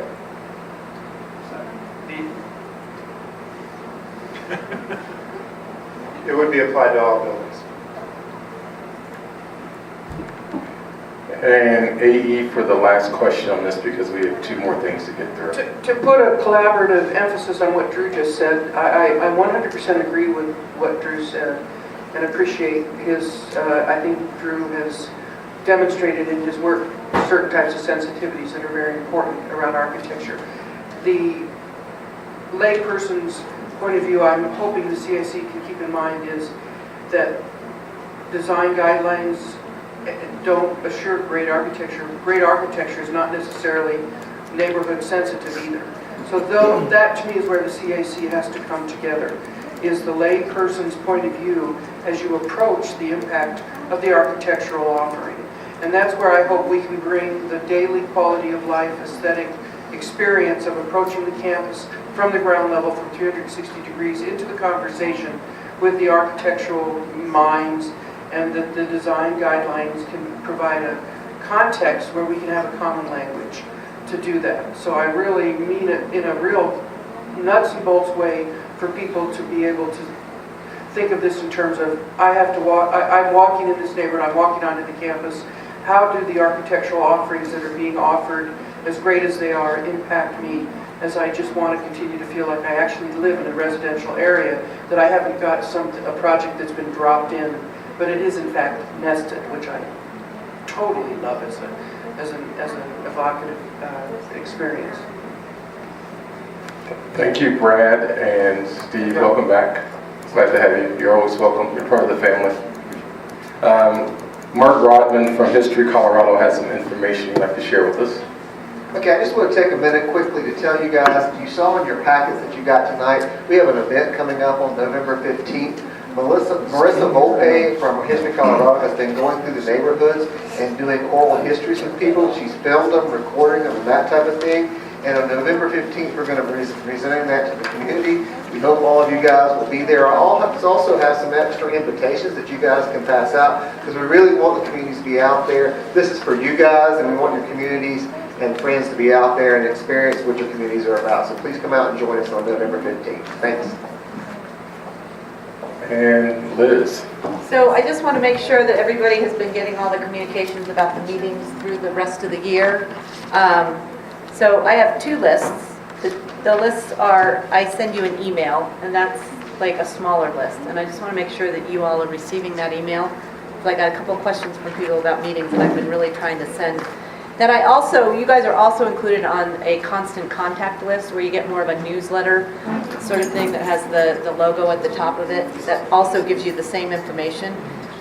If you're not getting those, please let me know. Usually, sometimes the constant contact goes to your junk or your spam. So, upcoming Wednesday, November 7th, is our special CAC meeting where we will look at and review the design standards and guidelines and begin that process, okay? So that was what we just got an introduction to tonight. That is at 5:30 in the Centennial Room. On Thursday, November 29th, is our regular CAC meeting. That's at 5:30, and that will be in the Centennial Room. And then on Thursday, December 13th, will be our December meeting, our regular December meeting. That's obviously earlier than we usually do it, but it's because of the holidays. And we are still waiting for a location on that. Okay? Any questions about those dates? Perfect.